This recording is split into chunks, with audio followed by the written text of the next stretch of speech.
Hello বন্ধুরা, welcome to my new and first blog. তো এখন চলছে পিকনিকের মরশুম, তো নিয়ে চলে এলাম তোমাদের সামনে সেই পিকনিকেরই একটি ছোট্ট ভিডিও। তো কিছুদিন আগে গিয়েছিলাম আমরা বাংলা ছাড়িয়ে ঝাড়খণ্ড রাজ্যে। তো ঝাড়খণ্ডের খুব একটি ফেমাস জায়গা ডিমনা লেক, সেই ডিমনা লেকেই আমরা যাচ্ছিলাম। তো সকালবেলায় এই কনকনে শীতের মধ্যেও রেডি হয়ে একেবারে বাসে উঠে পড়েছি। সবাই একদম হই হুল্লোড়, ছেলেগুলো চিৎকার করতে লেগে পড়েছে। তো সেই দিন আবহাওয়াটা এতটাই সৌন্দর্য ছিল যা মনটাকে একটা অন্যরকম অনুভূতি প্রকাশ করছিল। তো দেখো যেতে যেতে একটি জঙ্গল, সেই জঙ্গলের সৌন্দর্যতাটা কিভাবে ফুটে উঠছে, চারিদিকে কুয়াশায় তো ভরপুর। তো কুয়াশার মধ্যে সেই জঙ্গলটির কীরূপ সৌন্দর্যতা ফুটছে সেটা দেখেই অনুভব করতে পারছো তোমরা। তো একেই ছিল সকালবেলা আর এরকম কুয়াশা, ঠিক আছে। তো আমরা সেখানে পৌঁছে গিয়েই সেই ছোট্টবেলাকার হারিয়ে যাওয়া স্মৃতি, যা সচরাচর এখন খুব একটা চোখে পড়ে না। আগে খুব পাড়ায় রাস্তায় বিক্রি হতো, তো এখন সেগুলো খুব একটা দেখা যায় না। তো সেখানে পেয়ে যাওয়া মাত্র আমার বন্ধু কিনে নিল। তো সকালে টিফিন চলে এলো আমাদের হাতে। তো টিফিনে অনেক কিছুই ছিল, তো আমরা খেয়ে নিলাম। খাওয়া দাওয়া করতে করতে কিছু গল্প সল্প হলো। এ দেখো আমার বন্ধু বসে বসে খাচ্ছে কেমন, ঠিক আছে। আর এই একটা ছোট্ট ভাই, ঠিক আছে, একজন স্টুডেন্ট। তো খাওয়া দাওয়া সেরে আমরা একটু ডিমনা লেকটার সাইডগুলো ঘুরে দেখলাম। জাস্ট পুরোটা ঘুরিনি, কিছুটা গিয়েছি। চারিদিকে শুধু সাদাই দেখা যাচ্ছে, তো বেশিটা যাওয়া হয় না।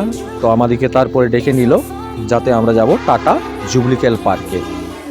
তো সেই দিন ছিল সানডে।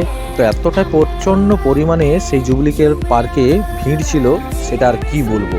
একদম পার্কটার কোনায় কোনায় লোকে ভর্তি ছিল। আর পার্কটা এতটাই বড়, সেটা আর কি বলবো। পায়ে মানে হেঁটে যদি তুমি দেখতে চাও প্রায় 2 থেকে আড়াই ঘন্টা সময় লাগবে সেই পার্কে।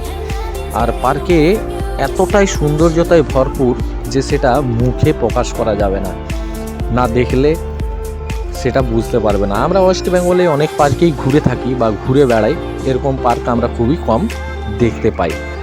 তো পার্কটাতে খুব সুন্দর সুন্দর জিনিস আছে। আর এখানে কোনো এন্ট্রি ফি লাগে না, ঠিক আছে। বিনা পয়সাতেই তুমি এই পার্কটার সৌন্দর্যতা উপভোগ করতে পারবে। তো আমরা দেখলাম, দেখতে দেখতে প্রায় আমাদের সেই পার্কে ঘুরে বেড়াতে প্রায় দুপুর 2টো বেজে গেল।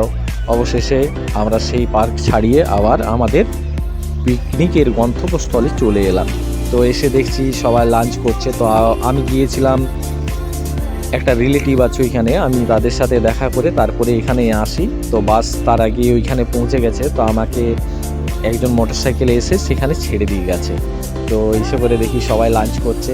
তো আমরাও লাঞ্চ টাঞ্চ করে আবার একটুকু ডিমনা লেকটার 4-5 টাকা ঘুরে দেখলাম। তো ঘুরতে ঘুরতে তখনও পর্যন্ত কুয়াশা কাটেনি, চারিদিক সাদাই দেখা যাচ্ছে। তো ঘুরতে ঘুরতে পেয়ে গেলাম ছোট্ট 2টি ভাইকে।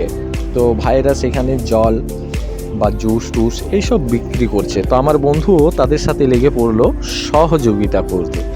তো দেখো ও কিভাবে বিক্রি করছে জল। তো জল সবকে ডাকছে, সবাইকে ডাকছে, এসো এসো জল, এইভাবে বিক্রি করছে। আমাকে খুব হাসিও লাগছিল, আবার খুব ভালোও লাগছিল যে তাদের সাথে সহযোগিতা করছে। তো অবশেষে বিকেল 5টা বেজে গেল, আমাদের সেখানে আর কাউকে থাকতে দেয় না, ঠিক আছে। 5টা বেজে গেলে তো আমরা আরও বাসে চলে এলাম।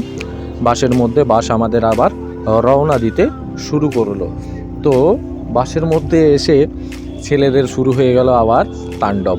সে নাচানাচি গান, সে বিরাট, সবাই এনজয় করতে লাগলো। দেখো আমার পেছনে পুরো নাচ শুরু হয়ে গেছে। তখন কি বলবো, বাস কাঁপিয়ে দিচ্ছে, এত নাচ করছে সবাই। আর এটা হচ্ছে আমার বড় দাদা, ঠিক আছে, আমার গুরুদেব। আর পাশে বসে রয়েছে আমার বন্ধু, প্রাণপ্রিয় একদম। তো পরের ভিডিওতে দেখা হচ্ছে।